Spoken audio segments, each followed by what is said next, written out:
त्यामुळं विश्व आणि जगत दोघांचं वाचक एकच आहे.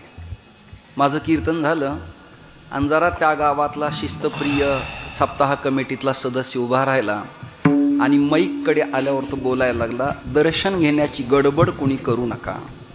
पुरुषांना प्रार्थना आहे. आता देशात घटनेच्या ॲक्टप्रमाणे महिलांना प्राधान्य आहे. त्यामुळे आजच्या कीर्तनकाराचं दर्शन घेताना पुरुषांनी थोडं थांबा आणि महिलांना प्रार्थना आहे, एका बाजूनी महिला दर्शन घेतील आणि एका बाजूला लेडीज दर्शन घेतील.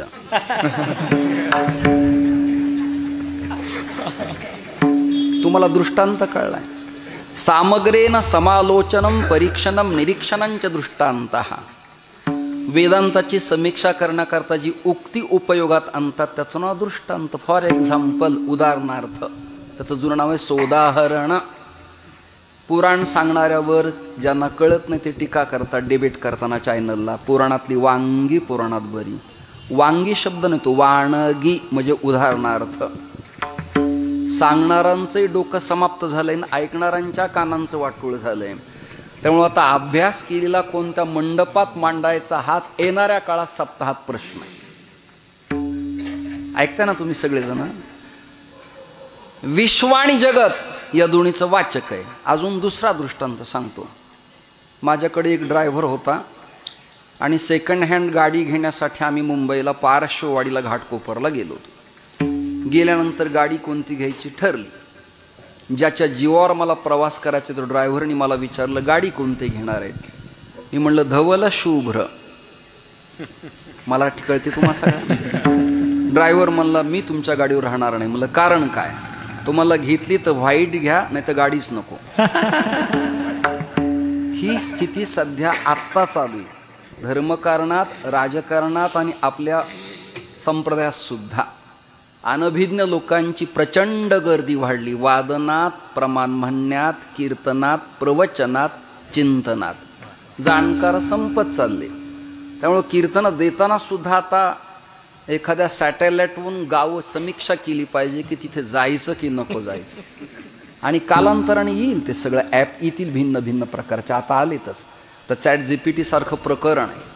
आपली हिस्ट्री टाकली तर तात्काळ सगळी ऑल माहिती ते आपल्यासमोर मांडतं. चला वेळ कमी आहे. विश्व आणि जगत दोघांचं वाचक एकच आहे.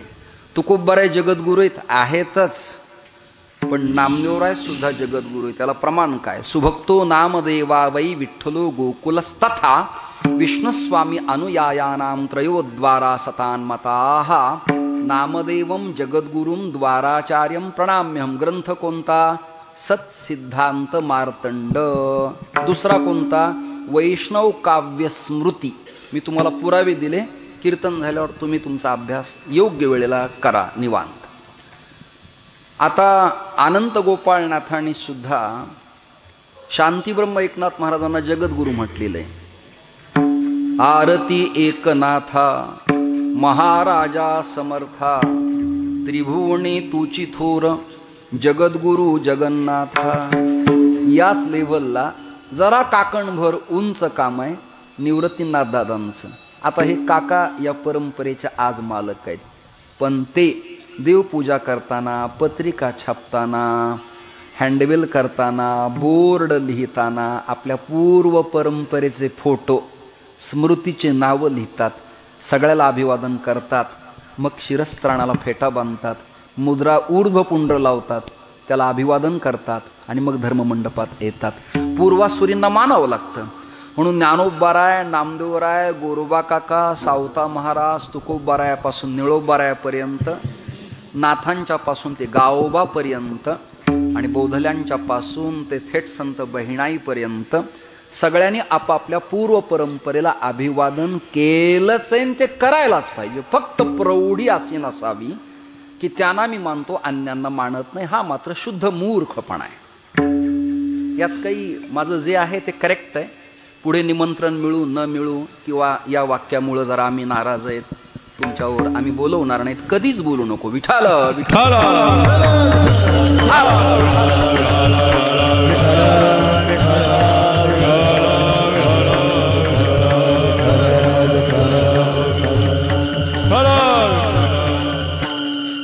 निवृत्तीनाथ दादा विश्वगुरु आहेत.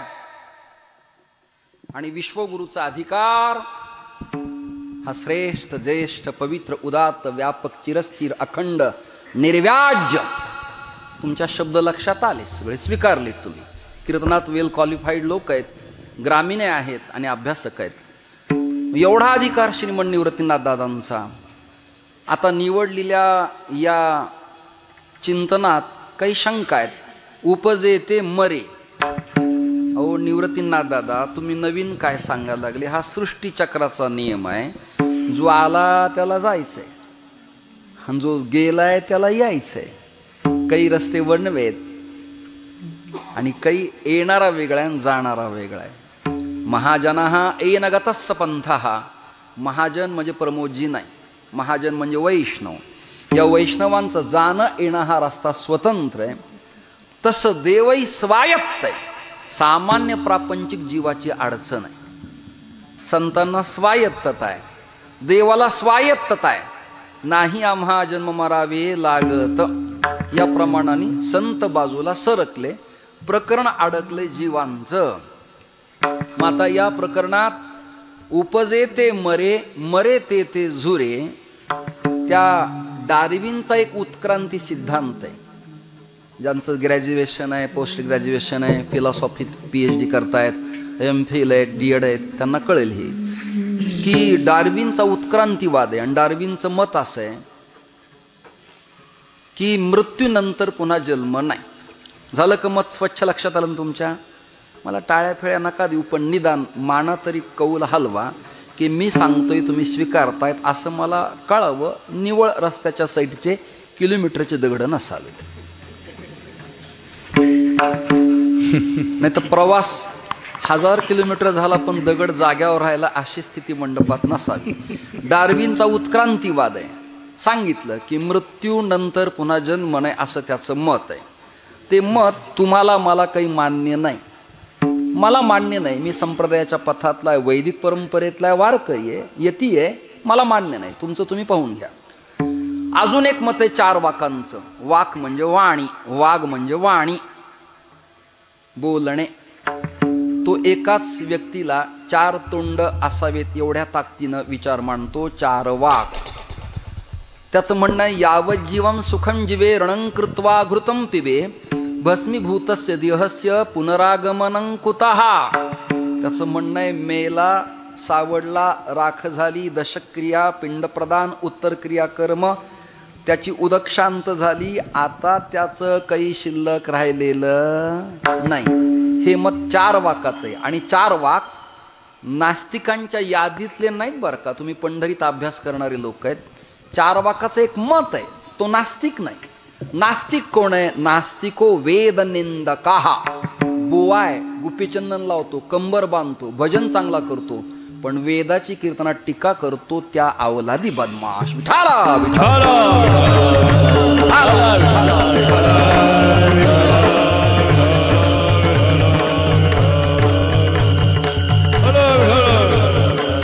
महाराज म्हणाले वेद बाह्य लंड बोले तो पाखांड, त्याचे काळे तोंड जगा माझी. वेदानुमोदित पथाला कोणी जर तडा दिला तर तो आपला बुवा असला तरी त्याचं निमंत्रण स्वीकारू नये, त्याच्या चर्चेला जाऊ नये, डिबेटला बसू नये, त्याच्या ग्रंथ प्रकाशनाला अभिप्राय लिहू नये. का? तो दिसतो वैष्णव पण वागतो विकृत.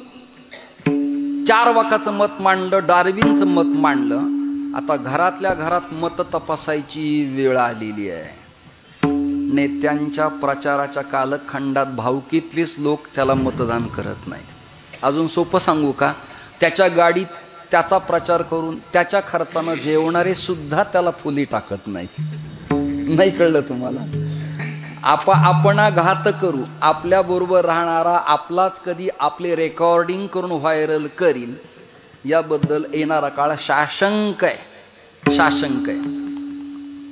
वृद्धोपकाळात आपला चेहरा प्रतिबिंबाणी आरशात पाहायला की आपल्यालाच नको वाटतो, तसं आपलेच आपल्याला येणाऱ्या काळात घातक ठरू शकतात यातील मात्र शंका नाही. सज्जन हो, चिंतनीय भूमिका अशी आहे. मग ज्ञानोबाराय घरातले 2 नाते सांगतो. विठ्ठलपंतांचे पुत्र आहेत, दादांचे बंधू आहेत, हे घरातलं नातं झालं ब्लडचं. पण आध्यात्मिक नातं असे नाथ पंथ परंपरेचं आदिनाथं गुरुंग वंदे, म्हणजे आदिनाथ, उमानाथ, मत्स्येंद्र, गोरक्ष, गहेणी, श्रीमन्निवृत्तीनाथ आणि शिष्य ज्ञानोबा आहे. म्हणजे आता इथं ब्लडचं नातं नाही, रक्ताचं नातं नाही, जाती नाही, वर्ण नाही, प्रांत नाही, आता व्यापक नातं झालं गुरु शिष्याचं. म्हणून घरातलंही नातं सांभाळताना दोघाचं मत एकच, ऐका. आणि गुरु शिष्य परंपरेचा अनुग्रह आणि तत्वज्ञानाचं नातं सुद्धा एकच. पुरावा देतो. उपजेते नासिले ते पुनरपी हे घटिका यंत्र जैसे परिभ्रमेगा. ज्ञानोबारायांचं मत ज्ञानेश्वरीतलं. आपल्याकडं ज्ञानोबाराय इथं प्रामाण्य आहेत. तस्मात शास्त्र प्रमाणनते तर माऊली मांडायचे. आता माऊलीने सांगितलं उपजेते नासे नासिले ते पुनरपी दिसे हे घटिका यंत्र जैसे परिभ्रमेगा. याचा अर्थ असा आहे, जे उदयाला आलं ते नाश पावणार आहे, जे नाश पावलं ते उदयाला येणार आहे. आज सूर्यास्त झाला की सकाळी पुन्हाच त्याचा उदय होणार आहे. आता चंद्र उदय झाला की ब्राह्म मुहूर्ताच्या पहाटच्या प्रसंगाला त्याचा पुन्हा अस्त ठरलेलाच आहे. एखादा कीर्तनकार फारच नावरूपाला आला, उदयाला आला की त्याने त्याच दिवशी ठरवलं पाहिजे की आस्ताचा काळ आपला जवळ आला. नाही कळलं तुम्हाला? फार अधिक तीव्र गतीनं वाढणारं नाव किंवा प्रचंड व्होल्टेज आल्यावर टंगस्टन धातूची तार वितळते. Bulb lamp, mercury sodium vapour lamp किंवा या ट्यूबमध्ये जी फ्लोरोसेंट पावडर आहे आणि सजातीय विजातीय ध्रुवाला जे फिलॅमेंट आहेत ते जळून जातात. का? तीव्र गतीनं सप्लाय आल्यामुळं त्याला तो सहन करता येत नाही. तसं या प्रसिद्धीच्या चढ उतारात अधिक झालेलं नाव हेडला सहन होत नाही. हर्षवायू होतो आणि त्याची टंगस्टन धातूची तार वितळते. म्हणजे काय होतो? तो मरतो. मराठी सांगतो तुम्हाला मी. उपजेते नासिले ते पुनरपी दिसे हे घटिका यंत्र जैसे परिभ्रमेगा. आता ऐका, गुरु शिष्य नात्यानंही तत्वज्ञान एकच आणि बंधू आणि थोरले बंधू या नात्याने सुद्धा तत्वज्ञान एकच.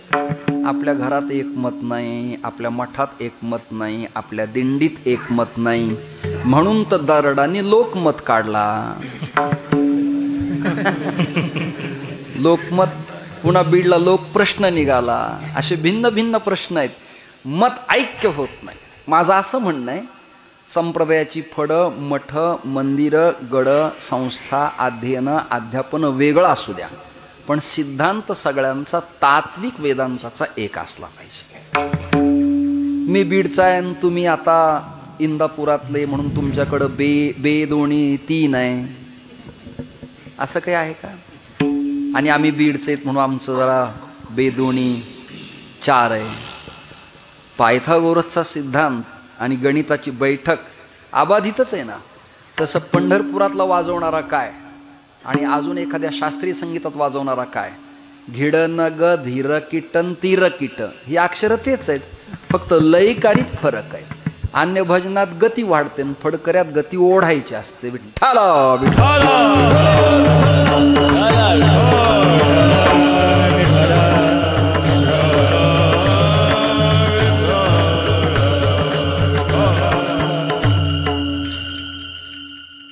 शंकराचार्य म्हणाले पुनरपी जननम पुनरपी मरणम.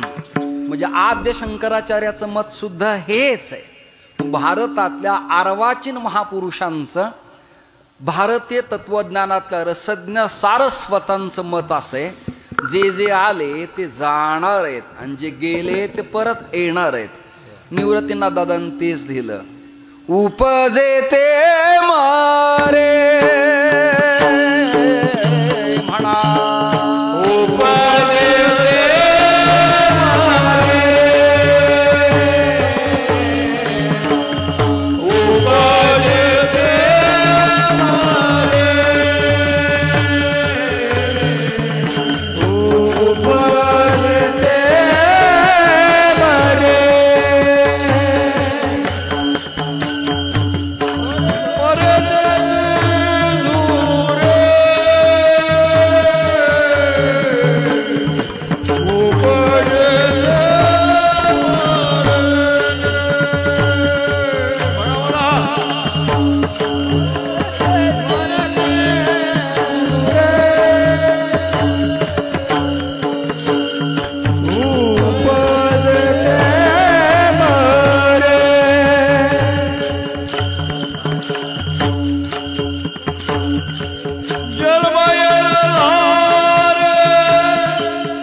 उपजे ते मरे, मरे ते झुरे.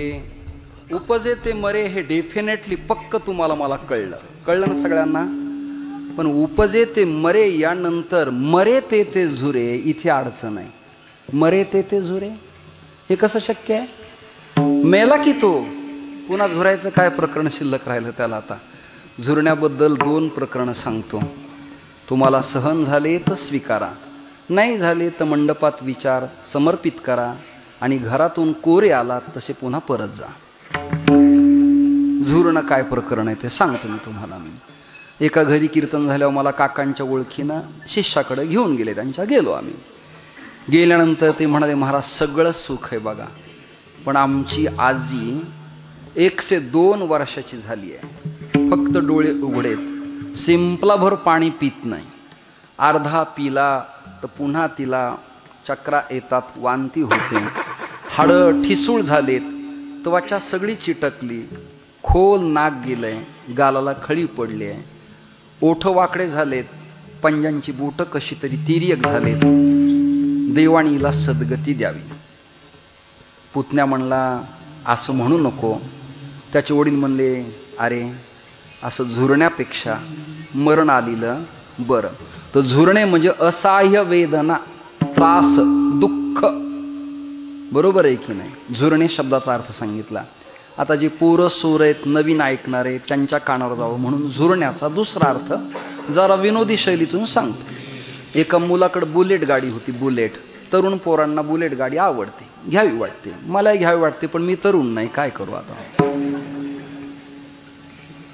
असंच नीट उभा राहता येत नाही तर बुलेट झेपणं सोपं नाही ना. काही काहींच्या बुलेट फार जाड आहेत. जुन्या ज्या घन स्वरूपाच्या त्या फार जाड आहेत. नवीन ज्या निघाल्यात आता जरा मॉडिफाय झालेल्या, त्यांचे वजन फार नाही. जुनी HD गाडी, जावा गाडी आणि जुनी बुलेट जाड गाडी, एकदम हरक्युलिस सायकल जाड होती, ॲटलास जाड होती. पुढं पुढं पुढं टायर मोठ्या आले आणि दांड्या बारीक झाल्या. बऱ्याच ठिकाणी टायरच मोठेत. आणि त्या पोरांनी कॉलेजवर बुलेटवर बसून बटबट बटबट बट चक्रा मारायचा. त्याला विचारलं काय प्रकार? तो म्हणला, महाराज तुम्ही महाराज येईन त्यात पुन्हा संन्यास स्वीकारलाय, तुम्हाला हे प्रकरण कळणार नाही. कीर्तनात शहाणे आपण, ते न कळल्यामुळे आपण आज्ञा आणि मी गप्प बसलो. म्हणलं मला या शास्त्र चर्चेचं ज्ञान दे, तू माझा गुरु हो. त्याने मला बाजूला बसवलं आणि म्हणला, सांगतो तुम्हाला मी इथे चक्रा का मारतो. म्हणलं का?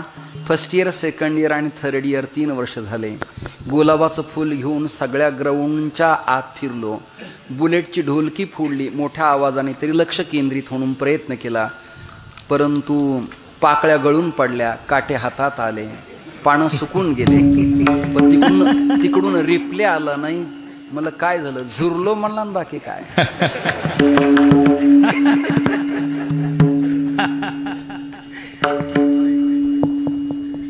म्हणजे अप्राप्त वस्तू प्राप्त न होणे, त्याचं दुःख भोगणे, याचं नाव झुरणे. उपजे ते मरे, मरे ते झुरे. यात जीव झुरला हे दृष्टांत साळक टाकून द्या आपल्यासाठी. हा देह झुरला, उपजे ते मरे, मरे ते झुरे. पण त्याचं येणं जाणं म्हणजे काय? येणं जाणं म्हणजे काय? जन्म आणि मृत्यू या दोन संस्थेच्या अर्ज भरण्यात आणि अर्ज काढण्यात याचा प्रचंड वेळ गेल्यामुळे त्याला इष्ट उपास्य देवता किंवा जे ब्रह्मतत्व आहे त्याच्याशी एक रूप होता आलं नाही. मरे ते झुरे. पण जन्म एर झारे, येण्या जाण्यात काळ गेला. याला दृष्टांत सांगतो, तुमच्या तात्काळ लक्षात येईल. पूर्वी देशमुखांचे, पाटलांचे, कुलकर्ण्यांचे वाडे मोठे असायचे. पूर्वीच्या कालखंडात देवाने त्यांना संपत्ती दिली होती. जहागिऱ्या होत्या, लखोटे होते, ताम्रपट होते. त्या काळातलं गॅझिटेर असायचं, छत्रपतींच्या काळातलं, पेशव्यांच्या काळातलं, निजामांच्या काळातलं इत्यादी. आणि त्या कागदपत्राचे डॉक्युमेंट कामाला येत असायचे. आजही काही फडकऱ्यांना, संस्थानिकांना पत्र आहेत जुने. माझ्याकडे त्या विश्वनाथ बाळाजीचं 1700चं पत्र आहे, त्या काळात सांभाळून ठेवले. आता त्याचा काही फायदा नाही, पण संग्रहाला काही प्रकरणं असावेत म्हणून ठेवलं मी. तर जुन्या लोकांच्या वाड्यात घड्याळ असायचे. घड्याळ ते काही इलेक्ट्रॉनिकचे नव्हते त्या काळात, ऐकताय ना. ते त्याला चावी द्यावी लागायची आणि मग त्याप्रमाणे ते फिरत असायचं.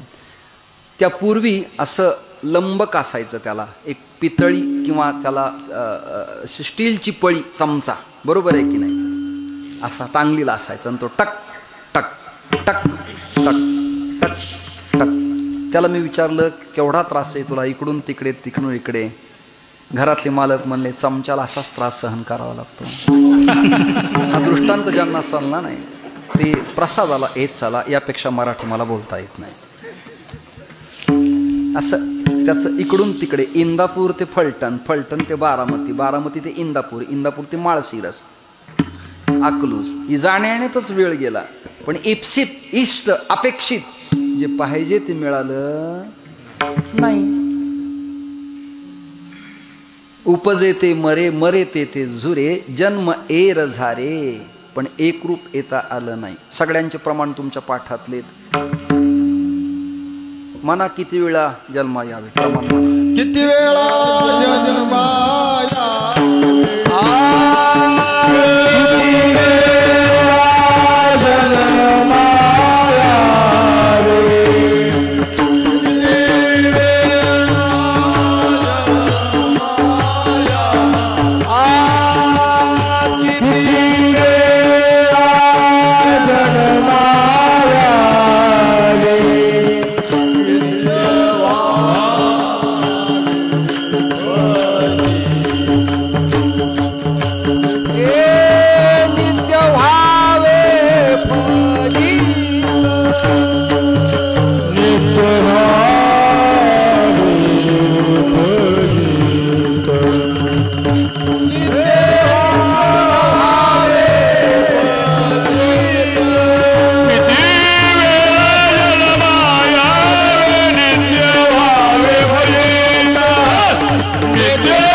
कारणास्तव जीव व्याला शरण गेला.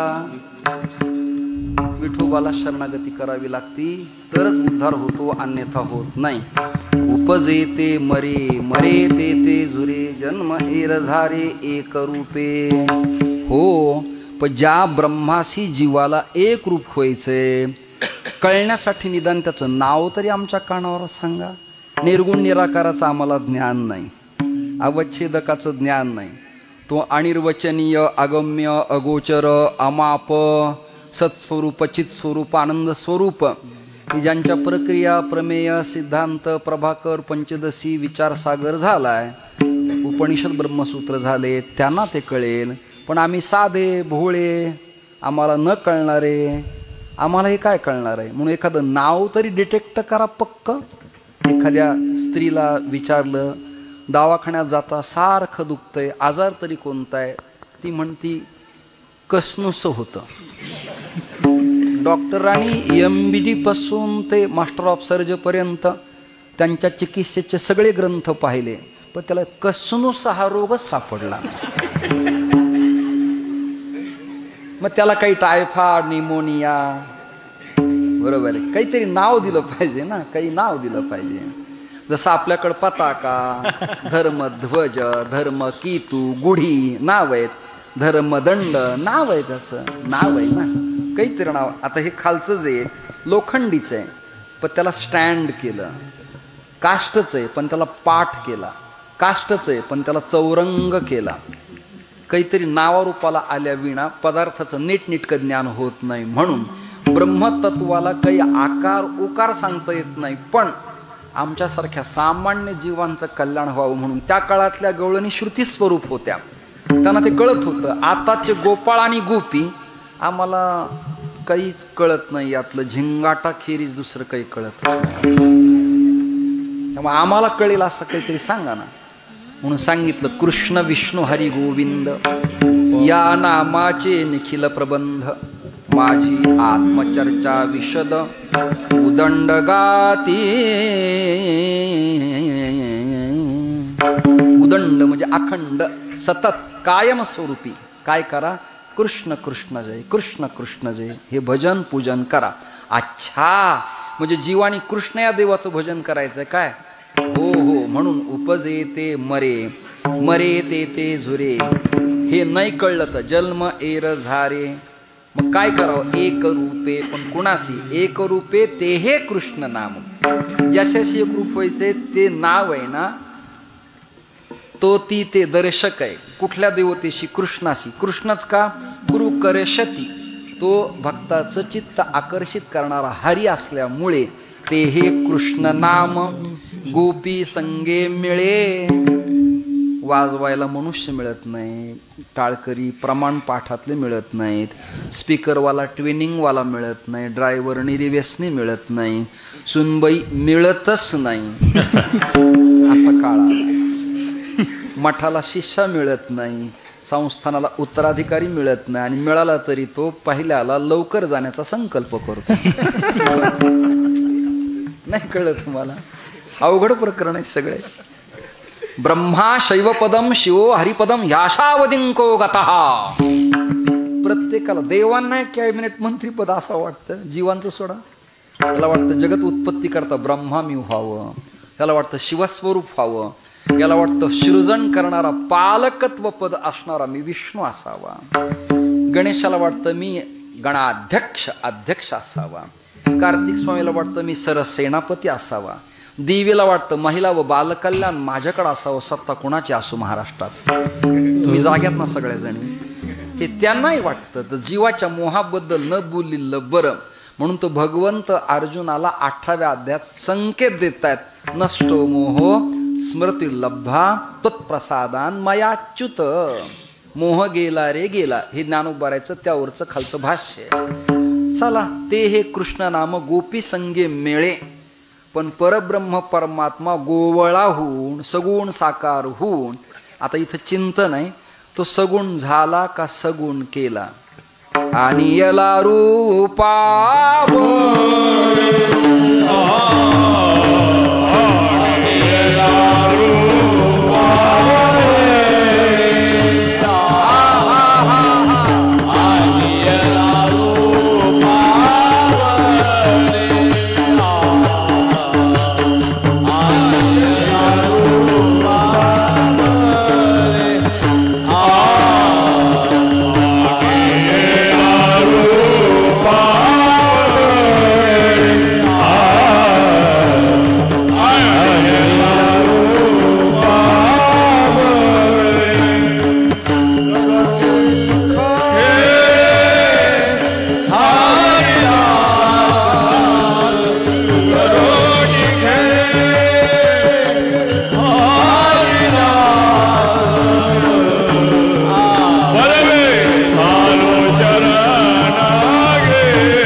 असला तरी माझ्या या परंपरेत 14 पिढ्या खापल्यात.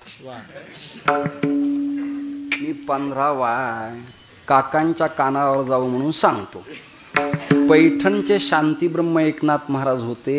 त्यांना विशिष्ट एक काही स्वतंत्र चातक मंडळातले शिष्य होते.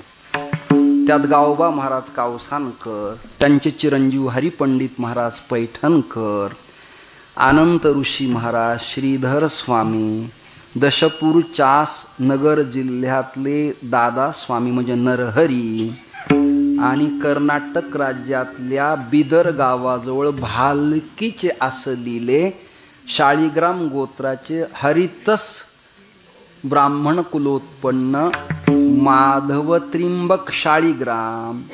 पण त्यांनी दंडवत घातल्यामुळं नाव पडलं दंडवत स्वामी. त्यांचा शिष्य केशव, ज्या केशवाणी नाथरायांचं 31 अध्यायाचं चंद्रकुंडाजवळ देवगिरी किल्ल्यावर चरित्र लिहिलं. आणि त्याच केशवाला माणकुजी महाराजांनी भाल प्रदेशाला बुक्का लावला. त्यांच्या वंशातला मी विठ्ठल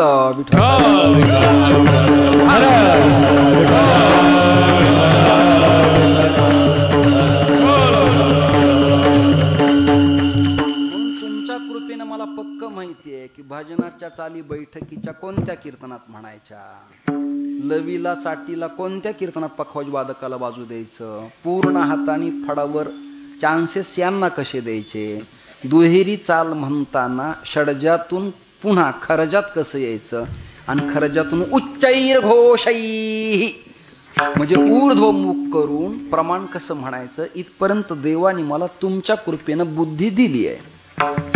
त्यामुळं मला फडावरच्या कीर्तनात वैयक्तिक पर्सनल आनंद मिळतो.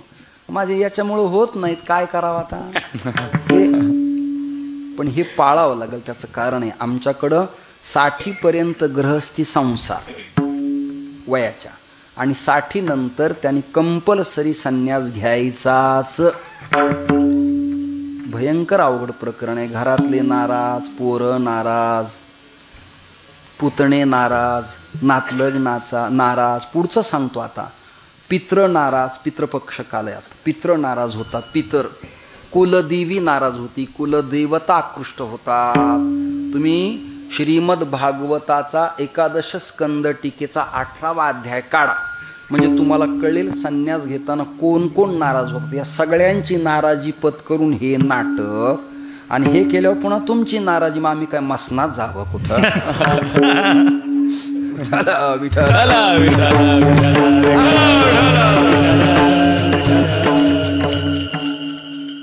हा प्रोटोकॉल आहे, हा नियम आहे. हे आपण नाही पाळलं तर बाकीचे पाळायचे नाहीत म्हणून पाळायचे.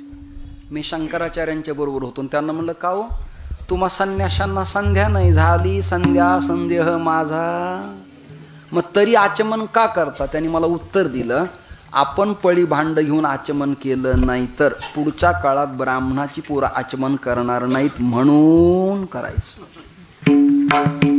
हे म्हणून करायचं, कळलं तुम्हाला. उपजे ते मरे, मरे ते ते झुरे. कंटाळले का तुम्ही सगळेजण.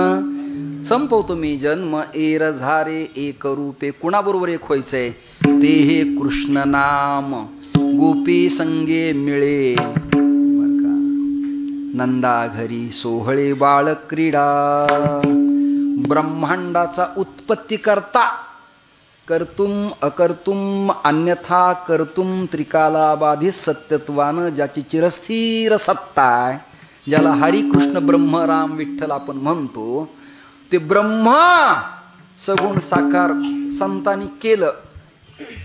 आणि ते गवळणींच्या समवेत यशोदेच्या प्रांगणात नंद पाटलांच्या घरी नाचायला लागलं, डुलायला लागलं, बोलायला लागलं, गाय लागलं, ताक प्यायला लागलं, पदन्यास करायला लागलं. नव्हे नव्हे गोपाळांच्या मुखातलं उष्ट तक्र प्यायला लागलं. विठ्ठल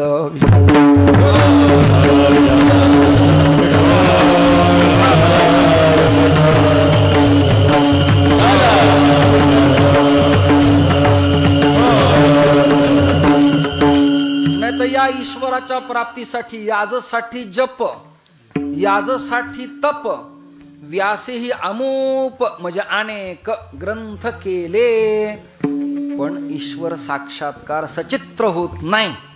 म्हणून तर महर्षी नारदांनी महर्षी वेदव्यासांना सांगितलं, कृष्णलीला सांगणारा भागवत ग्रंथ तयार करा आणि कृष्ण चरित्राच्या लीला सांगा. मंथोने वेदशास्त्रार्थ उभी सांगतो. व्यासे केले महाभारत, त्या महाभारताचा मतितार्थ बर का श्री कृष्ण लीला. कृष्ण लीला वर्णन करणार भागवत सांगा आम्हाला. नाही तर तुम्ही जन्माद्यस्य यतः अयमात्मा ब्रह्म शास्त्र योनित्वा तत्वम असी सर्वम खलिदम ब्रह्म, हे आम्हाला काही कळणार नाही. हे कळू नये असं नाही, पण आम्हाला कळणार नाही, म्हणून आम्हाला आपलं कृष्ण स्मरण करायला लावा. असे कृष्ण परमात्मा गवळणींच्या गोपाळांच्या मध्ये खेळत असायचे. ते हे कृष्ण नाम गोपी संगे मिळे. मिळे शब्दाचा अर्थ एक रूप होणे. तुमच्या सगळ्या जणीला प्रश्न विचारतो मी. काटवट हा प्रकार संपला. स्टीलच्या ताटलीत परातीत तुम्ही सगळ्या जणी स्वयंपाकाला कणिक तिंबता की नाही? बोला ना. का घरचे तिंबून देतात कोणी? असा आनंदाचा काळ अजून तुमच्या जीवनात आला नाही वाटतं. जुन्या लाकडी काटवटीला कान असायची, ऐकता का? त्यामुळं पकड आली की उंडा तिंबताना हालत नसायचा. आता स्वयंपाक करणाऱ्या प्रत्येक स्त्रींच्या पदस्पर्शानं कणकीची परात पवित्र झाल्यामुळे अंगठ्यात दाबतात ना त्या परात. आणि पुन्हा वदनी कवळ घेता नाम घ्या उदर भरण हे जाणीजे यज्ञ कर्म. श्लोक म्हणायचा, पण कृती करताना आधी लाथन मग सत्कार. ती कणिक तिंबायला टाकल्यावर पीठ लगेच गोळ्याच्या आकारावर येतं का? बोला ना. उंडा होतो का त्याचा? लगेच 3 पडदे होतात का? लगेच भाजल्या जातं का? नाही ना. क्रम आहे ना त्याला. त्याला मिळवावं लागतं, त्याचं मिलन करावं लागतं, एकरूप करावं लागतं. सिमेंटन खडी कालवायला सुद्धा रांजण निघालेत आता मोठे मोठे. ते जर एकत्र कालवल्या गेले नाही तर स्लॅबला तडा जातो. कित्येक स्लॅबचे खालचं प्लास्टर गळून पडलंय आत्ता. ती गळून पडलेलं येणाऱ्याला दिसू नये म्हणून त्याला एक गोंडस पडदा निघाला, त्याचं नाव PUP. पण PUPच्या आधी फाटलेलंच आहे. विचारलं तसं तुमच्या माझ्या स्लॅबलाही उत्तम कपड्याची PUP आहे, बाकी काय. आणि अंडरग्राऊंड वायरिंग आहे, पण आतमध्ये मात्र तडे गेलेले आहेत, खडबूड आहे, स्टील गंजलंय, रॉड म्हणजे गज, खडी उघडी पडली, सिमेंट खराब लागलंय. आणि होतं चांगलं तर मिस्त्री बरा नाही, मिस्त्री उत्तम आहे तर पाणी मारलं नाही. या देह नावाच्या बिल्डिंगला खराब झालं. ते कणिक तिंबावी लागते, सिमेंट तिंबावं लागतं आणि ते एकरूप होतं. पखावज वाजवताना धुमाच्या पानाला कणिक आणली की लावायची नाही. गोळा घ्यायचा, असा असा करायचा, चिटकवायचा, बोट मारायचे, प्रेमाने हात फिरवायचा. घरी लग्न झाल्यावर तोंडावर फिरतो तसा. आता ज्यांचं झालंच नाही त्या सगळ्या संन्याशांना माझा नमस्कार. तुमच्या जीवनात लग्न न झाल्यास वेळ वाया न दवडता 2027ला नाशिकला कुंभ आहे, माझ्याकडे अर्ज करा, मी संन्यास देईल. वेळ कशाला वाया घालता?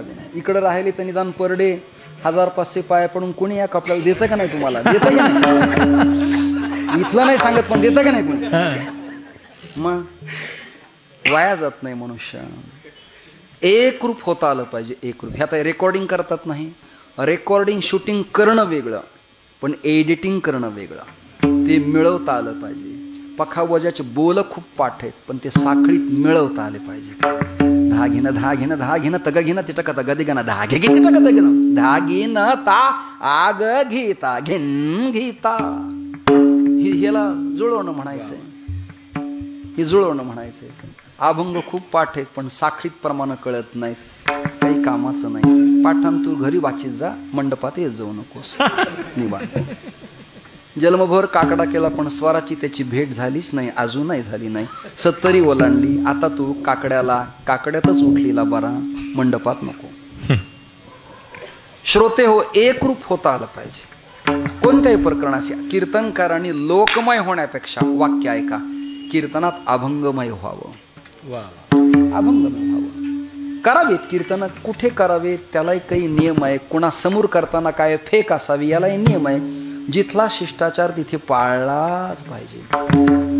उपजेते मरे मरे ते झुरे, जन्म एर झारे एक रूपे, ते हे कृष्ण नाम गोपी संगे मिळे, नंदा घरी सोहळे बाळ क्रीडा.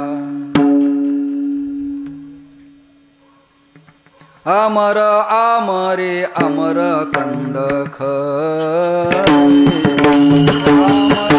अमरे अमर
अमर कंद खरे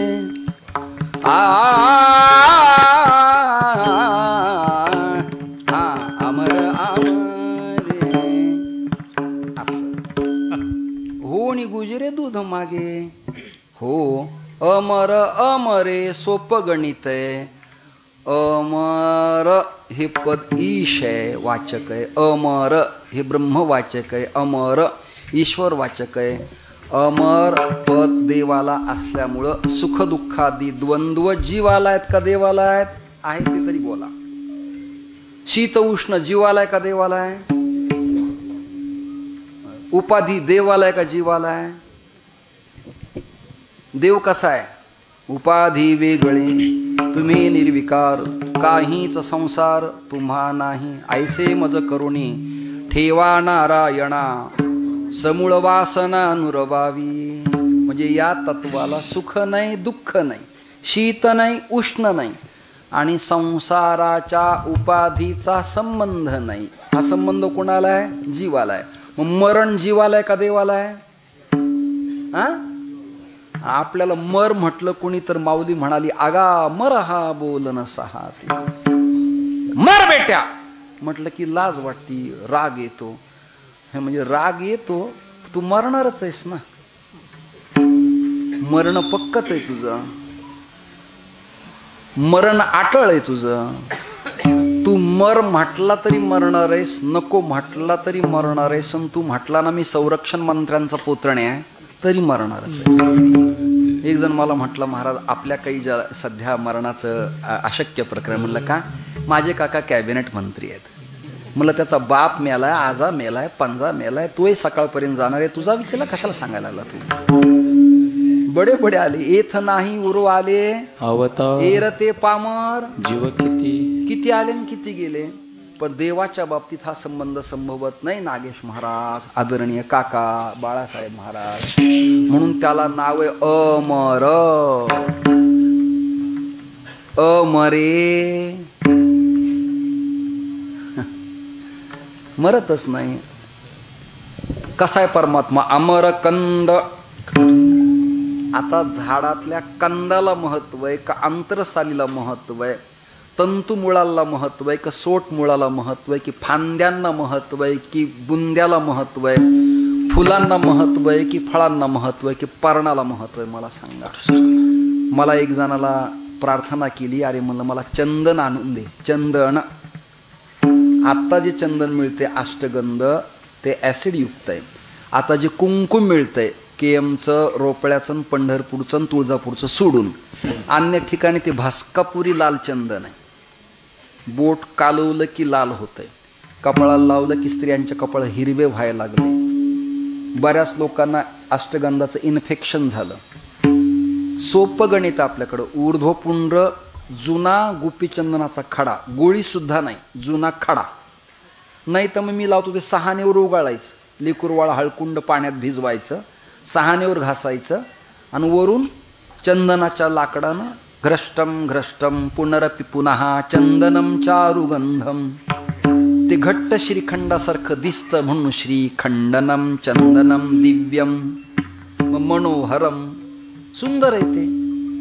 असं असलं पाहिजे ते लावताना. श्रोते हो, चंदनाचं मैलागिरी पर्वतातलं सुगंधी लाकूड काही फांदीला येत नाही. नीट वाक्य ऐकता का? चंदनाच्या आंतरसालेल नसतं आणि बाह्य बाजूलाही नसतं, बुंध्यातही नसतं. ते असतं खोडातल्या मध्यभागी कंदामध्ये, गाभ्यात. बरोबर पेन्सिल सारखं खडूच्या आकाराचं एवढंच निघतं ते. त्याचा सुगंध दरवळतो का? उत्तम आहे.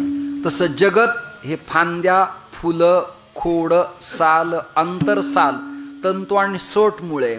पण या जगत नावाच्या अश्वत्थ उलट्या वृक्षाच्या मध्यभागी जो कंद आहे त्याचं नाव आहे ब्रह्मतत्व. अमर अमरे अमर कंद खरे. आणि ती कंद सुगंध घेतोय आणि इतराला देतोय. होवणी गोजिरे दूध मागे. आता शंका आहे, ब्रह्मांडाच्या नायकाला गोकुळात तसं दूध मागायची दुर्दैवी वेळ आलीच कशी?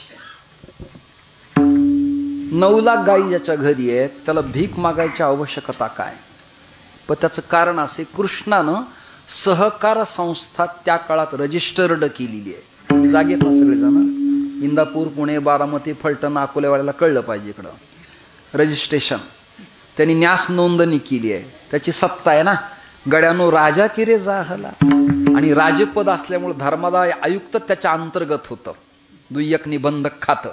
त्यांनी घटना लिहिली आणि सांगितलं, मी एकटा पाटलांचा पुत्र आहे, ब्रह्मांडाचा नायक आहे. गोकुळ आणि भारतातल्या सज्जनाला आजरेकराच्या फडाला मी एकटा पंगत देईल. पण मी एकट्याने दिल्यावर माझ्याच नावाची चर्चा होईल आणि कालांतराने मला मद अहंकार निर्माण होईल की मी केलं मी केलं मी केलं मी केलं. मुक्तपणे काय त्या अभंग प्रमाण मुक्त होता परिबळे झाला घेऊन छंद माझे माझे.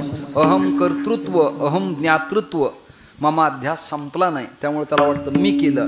कृष्ण परमात्म्याच्या लक्षात आलं, मी एकटा दूध सगळ्या राष्ट्राला पुरवीन, परंतु मी पुरवला हा अहंकार देवहून मलाही होऊ नये म्हणून सहकार तत्वात सगळ्यांच्याकडनं काला, शिदोऱ्या आणि दूध आणलं पाहिजे. याचा अर्थ असा आहे, नामसप्ताह दिंडी करताना सहकार व्यवस्था आपल्या इष्टदेवतेनं स्थापित केली आहे.